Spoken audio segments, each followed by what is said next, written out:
What is up, jabronis? Bringing you clowns with fresh gameplay. Well, it's fresh for y'all since you ain't seen it yet.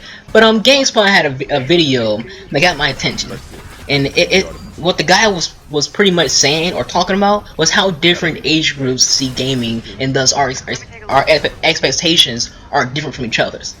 Like those of us who are in our 20s or older, who have been gaming since the 90s or earlier.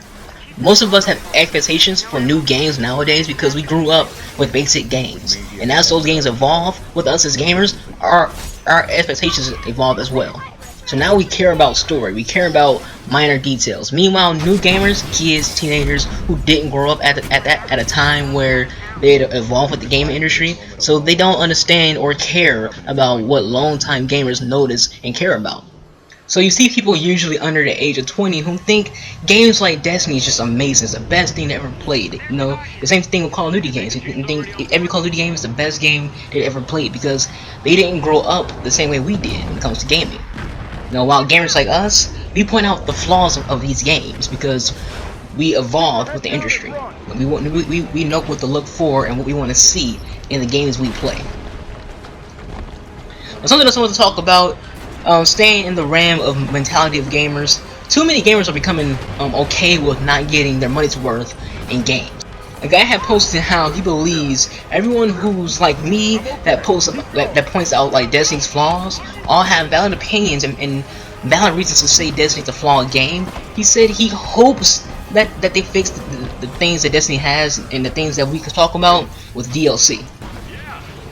Now I see that as a problem. You know, you shouldn't want DLCs to finish a game. At least not in that sense. You want them to expand the game, you know, to continue the game, and not finish the game. That's not what the DLC is meant for. The game's supposed to be finished for the final product, not with DLC added on.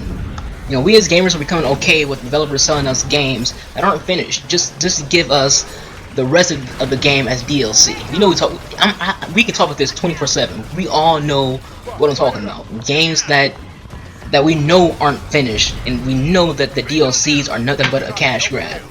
Nothing but that money. That's all it is. There's two types of DLCs.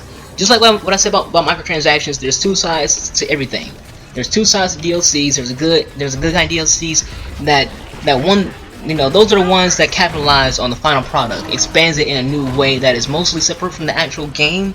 A good example of what a good DLC would be is Mass Effect 3's Leviathan DLC and the Citadel DLC. Both of those felt like new additions to the game, fresh new stories, gameplay, and content to enjoy. Then there's the bad DLCs, the DLCs that seem like they're finishing up the game with DLC. Like they didn't finish the game at all with the final product, but they decided to throw out DLC to finish the final game. You know, it felt like the game was incomplete, then DLC's job to make it complete. That's a bad DLC. But the bottom line is, don't roll over and let publishers and developers fuck you in the ass to make a quick buck.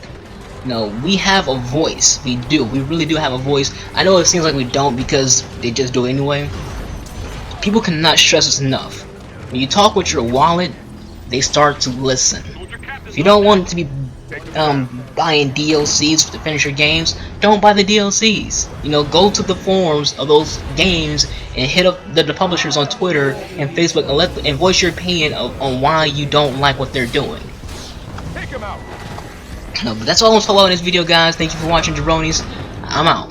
The Master Chief is called, but your passage is denied.